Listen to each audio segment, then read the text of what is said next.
Ciao and benvenuti to the Italian Formulas. My name is Inga and I am your online Italian teacher.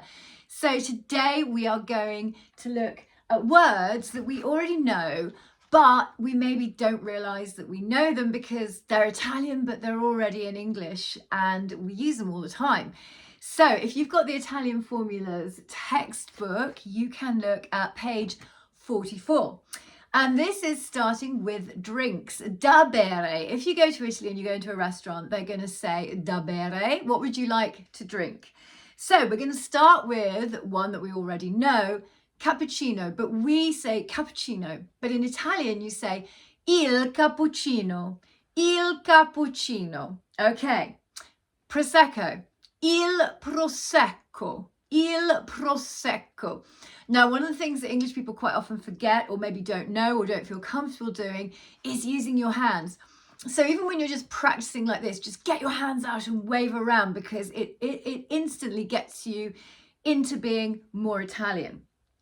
Pinot grigio, il pinot grigio, il pinot grigio. So as you're saying it, get your hands out, move them around and start to feel more Italian.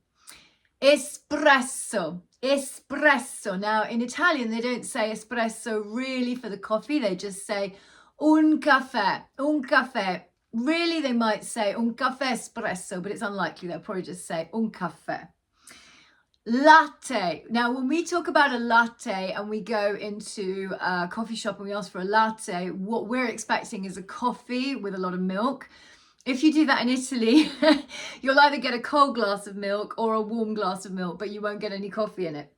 So you have to ask for un caffè latte, un caffè latte. So this is really important differentiation between English and Italian.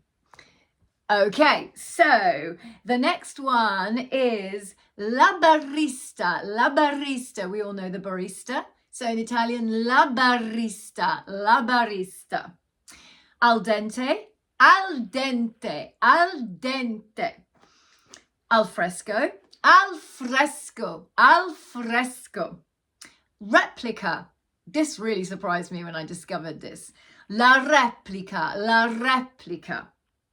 Panorama. This was another one. I was like, oh my goodness, I already know this. Il panorama, il panorama.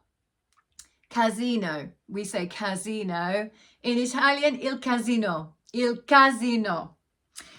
So we've got less common words. You're still on page 45 if you've got the Italian Formulas book. And influenza. So we tend to talk about flu now, but influenza is l'influenza, l'influenza in Italian. Malaria, la malaria, la malaria. Ciao. Ciao.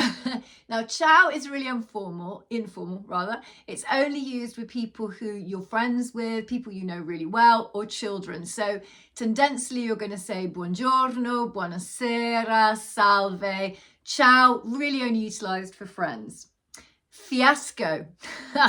Il fiasco, il fiasco. They have the same meanings as well. Gondola, la gondola, la gondola. So if you're traveling in Venice, you're going to take la gondola.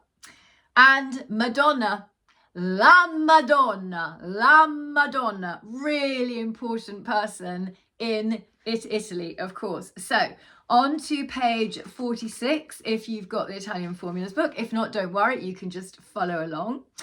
Musical words. If you read music or you listen to music, especially classical music, you will have heard or be aware of these words.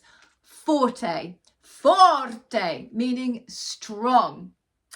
Allegro, allegro, to dance, to move, to be joyful, to be light. Adagio, adagio, very slow and calm. And then one of the favorites in Italy is piano, piano. Now in musical terminology, when I was learning the violin, they kind of taught me that this meant soft and quiet. But the Italians tend to use this as piano, piano, slowly, calmly, slowly, calmly. So piano, piano, piano is a great Italian word.